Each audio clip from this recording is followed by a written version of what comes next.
Hey everyone, this is going to be a look at the Avin Avant-2 for e46 BMWs. We're in an M3 right now, and I've had this for a few days and I'm pretty happy with it so far. There have been some growing pains, which is to be expected from a brand new product.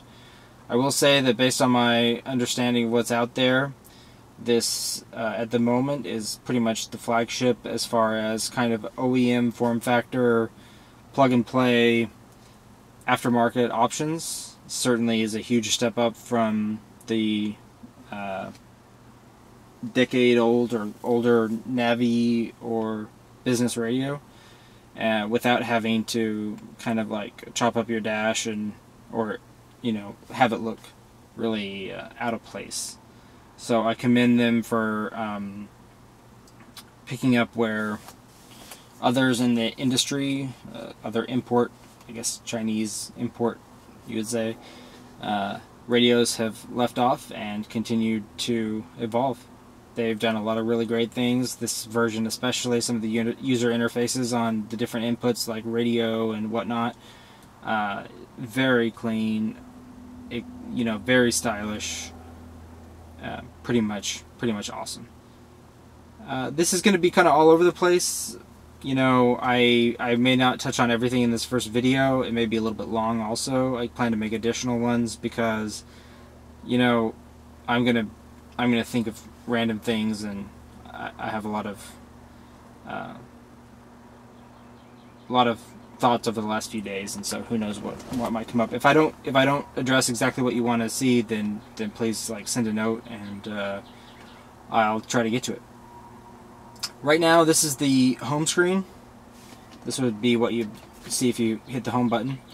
It's got this kind of cyclical interface. It's supposed to be, I assume, meant for driving.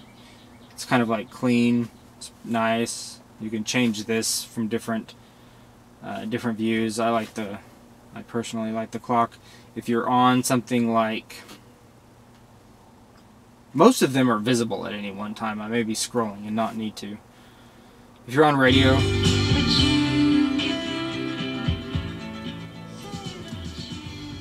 for instance, and you go back to home, it shows the radio. Different inputs have different views there.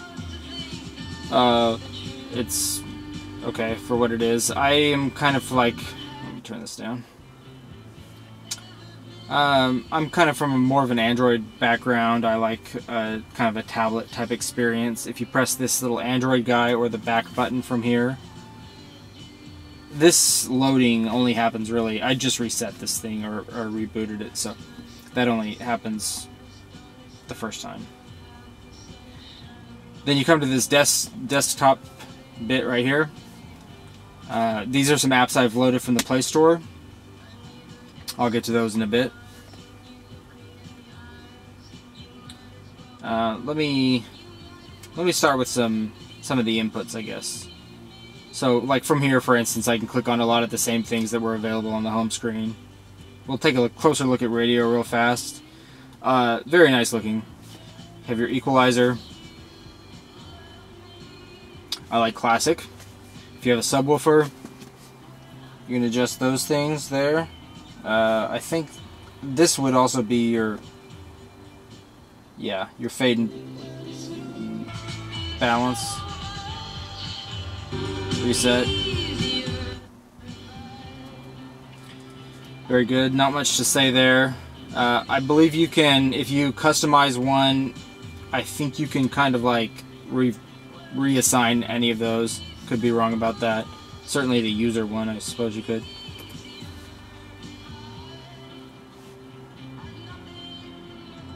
To add a new station,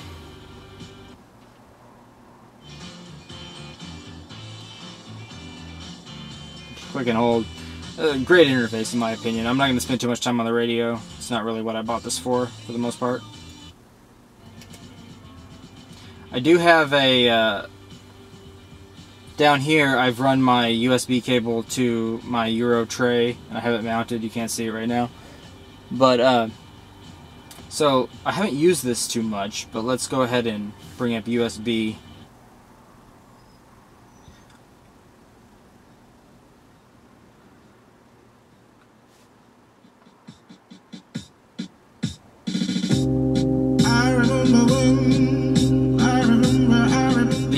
The buttons on the steering wheel work great. The volume and the next track. The way I have this right now, like I said, this is the first time I've tried to use this USB thing. I have a bunch of random stuff on here, some of which is, most of it is lossless in like FLAC format. So I was kind of curious how this worked. I know we're getting off topic a little bit here. A lot of these are not gonna. I think if you're using more traditional stuff, then and you had some album artwork or whatever, I think it would all show up. I'm happy to hear that. Yeah. Look and see. Here we go. Some Pink Floyd. That hiss is on the track naturally, so don't worry too much about that. So that's cool. It plays lossless formats, at least FLAC files. You get an idea. Like I said, I'm not too experienced with this. You get an idea of what this looks like. With MP3s, actually, I do have a folder on here somewhere with just MP3s.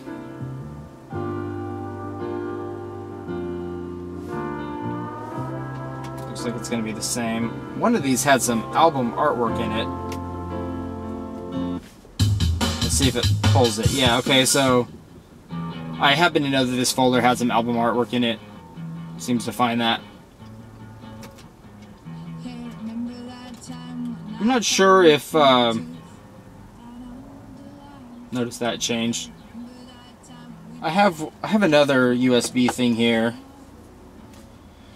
I wonder if I need to go to the effort of ejecting this. You're learning along with me here, so cheap and juicy. Yeah, I don't know if that's exactly necessary. We'll see what happens. Hopefully it doesn't. Since it's playing at the moment, we'll see what happens. I'm mounting in progress.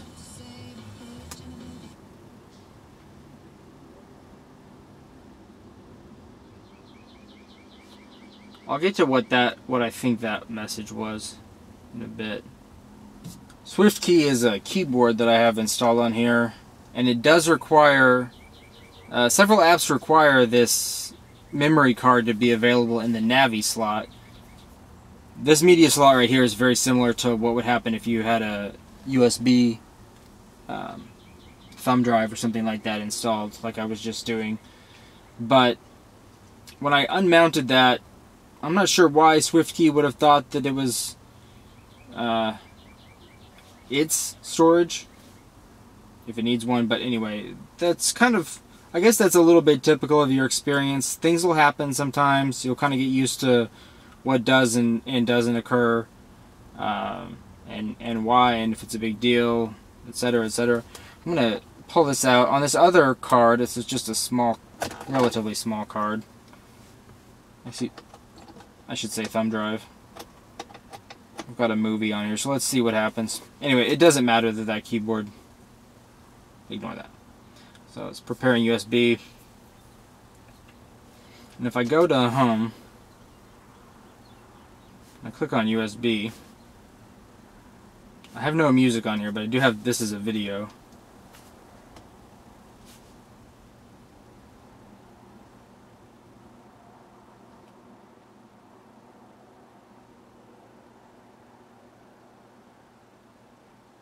I don't think I've seen this screen before. I've played a DVD. I even have one in here I could try. I did not get anything like this.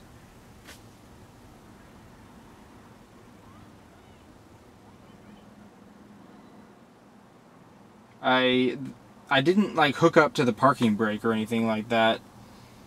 Let me try this. Sorry, you're learning along with me. I do recall a setting.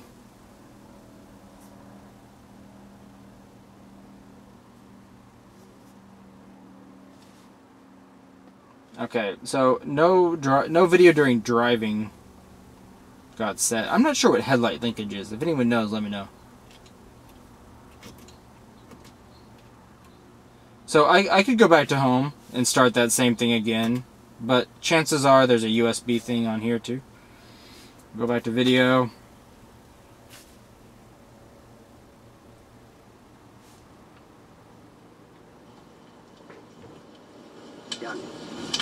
Any of you who have ever had to sweat through piano exercises sympathize with Great spot in my video. Purely by accident. This was such a great movie. I love Wes Anderson.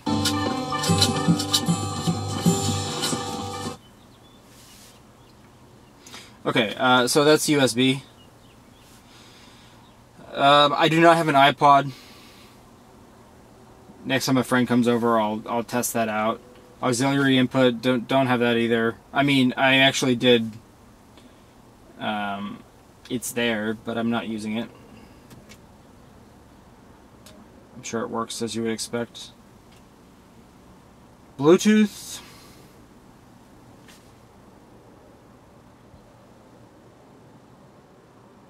I don't have. I got to be honest. I haven't set this up yet. I'm in a convertible. I have it. I did not. There's an internal microphone here. There's also a. There's also the ability to run a microphone. I'm not exactly sure where I would do it, to be honest. That would be too much better. I don't expect to be doing. I drove around with the top down all the time. I'm not sure that I'm going to be using that too much. We'll see though. As far as Bluetooth streaming of audio goes, because I have on my phone, and I'll get into this the way I use this typically, I'm doing much more data streaming, Spotify, Pandora, that type of thing.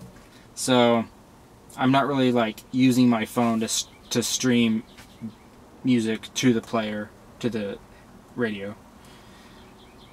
The nice thing about this is that there's so many different options that no matter what you do, if you're using an iPod, or iPhone, if you're using Bluetooth streaming, this or that, you know, you have your choices. So I'm not going to know everything. Car Navi. I do have, you can't see it, I ran it includes a GPS dongle thing, and I ran it up to a nice little spot up on my dash and the passenger side A-pillar. Looks good. Out of the way. We'll check on this, even though I'm not sure what it's going to do. Okay. You're going to have to get, you know, not everything is like 100% perfect. I think what you're supposed to do, more than likely, is set up with the Navi button. You're supposed to set up a navigational thing. You're either supposed to load an offline type navigation thing on this card right here, or you know, set it up to use Maps, Google Maps. I'm not going to be showing that. I don't even have it installed right now. I totally reset everything, but I did have an issue with Google Maps and the navigation. It finds my GPS fine, great, very quick, but when I put in an address and try to navigate to it, I'd make a few turns and it like crashes or something. It may be because I was trying to run that with something else at the same time that was playing music. I really can't say for now. If you want, you know, this is, like I think I said earlier, this is, in my opinion, pretty like cutting edge, bleeding edge sort of technology. I mean, if you got a, it's like if you got a Nexus 7 or something like that, a tablet, and stuck it in your dash and, you know, tried to get it to work with your steering wheel buttons and everything, and not only that, but get those to work in every different application, like whether it be, you know, Next Track and Spotify or Pandora or the next chapter in a DVD, and also got, you know, got them, the audio apps to switch between each other well, and, you know, they're doing a lot of things here. They're doing it really well. Not everything is perfect, and you kind of have to get used to that. I feel like the support has been pretty good so far, and so you know, I have no complaints as long as your expectations are good. Let me see if I can adjust this brightness of my video. It's getting a little dark here. I'm gonna pause. I'll be right back.